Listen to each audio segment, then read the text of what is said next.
Hello friends, मैं हूं संदीप। स्वागत है आप सभी का मेरे इस चैनल में। फ्रेंड्स, आज की इस वीडियो में मैं आपको भारत राज्य के कुछ जनजातियों के बारे में बताने वाला हूं कि कौन सी जो जनजाति है कौन से राज्य में पाई जाती है। तो अगर आप भी ये जानना चाहते हैं तो प्लीज़ इस वीडियो को लास्ट तक ज़रूर देखिएगा और हमारे इस चैनल पर बने रहने के लिए प्लीज़ हमारे इस चैनल को सब्सक्राइब भी ज़रूर कर लीजिएगा। तो चलिए आज की इस वीडियो को शुरू करते हैं और मैं वो सारी जनजातियाँ बता देता हूँ जो हमारे भारत के राज्य में पाई जाती है। तो चलिए इस वीडियो को शुरू करते हैं। तो फ्रेंड्स, इनमें है जो सबसे पहला है उसका नाम है संथाल, और ये संथाल जाति जो है वो पाई जाती है झारखंड, बंगाल और उड़ीसा में। तो आप इन्हें कैसे याद रख सकते हैं? तो फ्रेंड्स, इन्हें याद रखने की ट्रिक ये है कि देखिए यहाँ पर जैसा लिखा है संथाल, तो संथाल से हमारा एक वर्ड निकलता है संत, ठीक है। और संत कौन होते हैं? जो ऋषि मुनि रहते हैं, जो समाधि ले लेते हैं, एक जगह हमेशा रहते हैं, उन्हें संत कहते हैं, ठीक है। तो वो अपना घर बार छोड़कर कहीं दूर चले जाते हैं जहाँ पर समाधि लेकर बैठ जाते हैं, ठीक है। तो इस तरह हम कैसे याद कर सकते हैं? तो देखिए जो संत थे उन्होंने अपना बंगला छोड़ दिया, ठीक है। उन्होंने अपना बंगला छोड़ दिया, ठीक है। और छोड़े हुए बहुत दिन हो गए, ठीक है, क्योंकि वो तो सालों साल दूर ही रहते हैं ना, तो छोड़े हुए बहुत दिन हो गए, ठीक है। तो वो खंडर बन गया। क्या बन गया? खंडर बन गया, क्योंकि वो बहुत दिनों से उसमें कोई देखभाल करने वाला था नहीं, इसीलिए वो खंडर बन गया। और जो मकान का रंग था वो भी उड़ गया, ओडी हैं, तो वो भी उड़ गया, ठीक है। तो इस तरह आप इसे याद रख सकते हैं कि जो संथाल जाति है वो झारखंड, बंगाल और उड़ीसा में पाई जाती है, ठीक है। तो अब नेक्स्ट देखते हैं। नेक्स्ट है हमारा भील, और जो ये भील जाति है वो छत्तीसगढ़ में पाई जाती है। तो इसे कैसे याद कर सकते हैं? तो देखिए भील को आप याद रख सकते हैं मील, और मील मतलब होता है कि डिस्टेंस, ठीक है। डिस्टेंस आप सभी को पता होगा, डिस्टेंस कि कितने मील चल लिए, तो 10 मील, 20 मील, 30 मील ऐसे लोग बताते हैं, ठीक है। तो मील। और छत्तीसगढ़, तो गढ़ से याद रख सकते हैं घर, तो घर जाने के लिए हमें अभी 36 मील और भी चलना है, ठीक है। तो कहाँ जाने के लिए? घर जाने के लिए हमें अभी 36 मील चलना है, जब जाके हम अपने घर पहुंच पाएंगे। तो इस तरह आप इन्हें याद कर सकते हैं कि भील जाति कहाँ पे पाई जाती है, तो छत्तीसगढ़ में, ठीक है। अगला देखते हैं हम। अगला हमारा नागा, तो जो ये नागा जाति है वो नागालैंड और मणिपुर में पाई जाती है। तो इसे कैसे याद कर सकते हैं? तो ये उन सभी से और भी आसान है, क्योंकि यहाँ पर देखिए नागा है, तो नागा से हो गया नाग, ठीक है। और नाग कहाँ पर आ गया है? लैंड पर, ठीक है।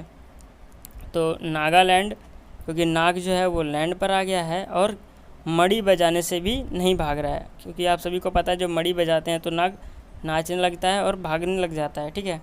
तो मड़ी बजाने से भी नाग भाग नहीं रहा। तो इस तरह आप इसे याद रख सकते हैं कि नागालैंड का जो नागा जाति है वो नागालैंड और मणिपुर में पाई जाती है, ठीक है। अब नेक्स्ट देखते हैं। तो फ्रेंड्स, अब अगला देखते हैं। अगला नाम है टोडा, और टोडा से आप याद रख सकते हैं तोड़ा, ठीक है। तो क्या तोड़ा? तो नील की जो मील था, यानी कि जो नील की कंपनी थी, उसे तोड़ा। क्यों?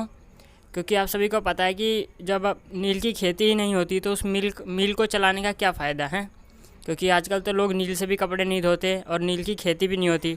तो अब मील तो ख़राब ही है, तो उस मील को तोड़ के कोई नया मील बनाना था, इसीलिए मील को तोड़ दिया। तो तोड़ा से तोड़, और किसको तोड़ा? तो नील की मील को तोड़ दिया। तो इस तरह आप इसको रिमेंबर करने के लिए याद रख सकते हैं, ठीक है, क्योंकि इसकी हेल्प से आप इसे आसानी से रिमेंबर भी कर पाएंगे।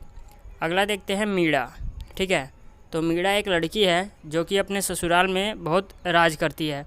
आप सभी ने देखा होगा कि लड़की जब ससुराल जाती है तो उसकी सास उस पर हुक्म जमाने लग जाती है और मारने पीटने लग जाती है अगर वो कोई भी गलती करती है। तो यहाँ पर ऐसा नहीं है। यहाँ पर मीणा अपने ससुराल गई तो वहाँ पे उसकी सास उसे कुछ कहती भी नहीं है, और वो सारा काम अच्छे से करती है और वहाँ पर राज करती है, ठीक है, मतलब कि अच्छे से रहती है, ठीक है। और अब अगला देखते हैं कि अगले हमारे कौन कौन से राज्य हैं। तो अगला हमारा राज्य है उत्तर प्रदेश, और उत्तर प्रदेश के जो जनजाति है वो महागिरी, ठीक है। तो जो महागिरी है वो उत्तर प्रदेश की जनजाति है। तो इसको कैसे याद कर सकते हैं? तो देखिए महा मतलब तो होता है बड़ा, ठीक है, और गिरी मतलब होता है किसी चीज़ का गिरना, ठीक है। वो गिरी दूसरे वाला गिरी है, तो महागिरा, ठीक है। तो महागिरा मतलब महा मतलब होता है बड़ा, तो बड़ा कुछ गिरा होगा ना, बड़ा और गिरा, ठीक है। तो बड़ा कुछ गिरा होगा, तो बड़ा कोई आपदा आ गई, ठीक है। मान लीजिए बड़ी कोई आपदा आ गई, कहाँ पे आई है वो, उत्तर प्रदेश में, ठीक है। बड़ी आपदा आ गई है उत्तर प्रदेश में, ठीक है। तो इस तरह आप इसे याद रख सकते हैं कि जैसे कहते हैं ना कि पूरा संकट मुझ पे ही गिरना था क्या, तो इसी तरह इसे आप रिमेंबर करने के लिए याद रख सकते हैं कि जो महागिरा है वो जनजाति कहाँ का है, उत्तर प्रदेश का, ठीक है। अगला देखते हैं, अगला है खरवार, ठीक है। तो खरवार से आप याद रख सकते हैं घर बार। लोग अपना अपना घर बार छोड़कर शहरों में कमाने के लिए आते हैं, ठीक है। तो वो लोग कहाँ से हैं, तो वो लोग बिहार और उत्तर प्रदेश से हैं। उत्तर प्रदेश, बिहार, ऐसे यहाँ के लोग अपना अपना घर बार छोड़कर शहर में, दिल्ली शहर और भी अन्य शहर में कमाने के लिए आते हैं, ठीक है। तो इस तरह आप रिमेंबर करने के लिए याद रख सकते हैं कि उत्तर प्रदेश के लोग अपना घर बार छोड़कर दिल्ली में कमाने के लिए आए हैं, ठीक है। तो इस तरह आप इसे बेहद आसानी से रिमेंबर कर पाएंगे। अब अगला देखते हैं, अगला है हमारा असुर, और असुर मतलब होता है राक्षस, ठीक है। आप सभी को पता होगा कि असुर मतलब होता है राक्षस, और ये राक्षस कहाँ पाए जाते हैं, मतलब कि भूत पिचास होते हैं, ये सब असुर होते हैं। तो ये कहाँ पाए जाते हैं, तो ये पाए जाते हैं खंडहर में, ठीक है। तो जैसे यहाँ पे झारखंड लिखा है, तो खंड से आप याद कर सकते हैं खंडहर, ठीक है। तो जो खंडहर में असुर पाए जाते हैं, तो इस तरह आप इसको याद कर सकते हैं। अगला देखते हैं, तो अगला हमारा है गोंड, ठीक है। तो गोंड मतलब आप याद रख सकते हैं, गोंड से तो कुछ बन नहीं रहा जो आप देख पाते हैं, तो गोंड से बनता है गोंद, ठीक है। आप सभी गोंद का यूज़ करते हैं, गोंद मतलब फेविकोल, तो वो फेविकोल का यूज़ करते हैं। तो एक अंधे ने फेविकोल अपने ऊपर गिरा लिया है, ठीक है, अपने ऊपर गिरा लिया है, जिससे वो घर से बाहर नहीं निकल पा रहा, ठीक है। तो जो अंधा था वो पहले तो बहुत बाहर घूमता रहता था, लेकिन जब से उसके आँखों में फेविकोल गिर गया है, जब से वो अंधा हो गया है, ठीक है। एक आदमी के आँखों में फेविकोल गिर गया है और वो अंधा हो गया है, ठीक है। ये देखिए, एक आदमी के आँख में फेविकोल गिर गया है और वो अंध लिखा है यहाँ पर, तो अंधा हो गया, ठीक है। तो वो अपने प्रदेश मतलब कि अपने इलाकों को घूम नहीं पा रहा है, ठीक है। वरना वो पहले पूरे 36 गाँव में, यानी कि छत्तीसगढ़ 36 गाँव में, मतलब कि उसके आसपास में जितने गांव थे वहाँ पर घूमा करता था। तो इस तरह आप इसको याद रख सकते हैं, ठीक है। तो उम्मीद करता हूँ कि ये वीडियो आपको अच्छी लगी होगी, और आप में से बहुत सारे लोगों ने कहा था कि जनजातियों के ऊपर वीडियो बनाइए, तो इसीलिए मैंने ये वीडियो बनाई है। अगर वीडियो अच्छी लगती है तो लाइक कीजिएगा, और आप और भी कुछ सीखना चाहते हैं तो प्लीज़ अपने विचार मुझे कमेंट में बताइएगा कि आप क्या क्या और सीखना चाहते हैं, तो उसके ऊपर मैं वीडियो लाने की कोशिश ज़रूर करूँगा, ठीक है।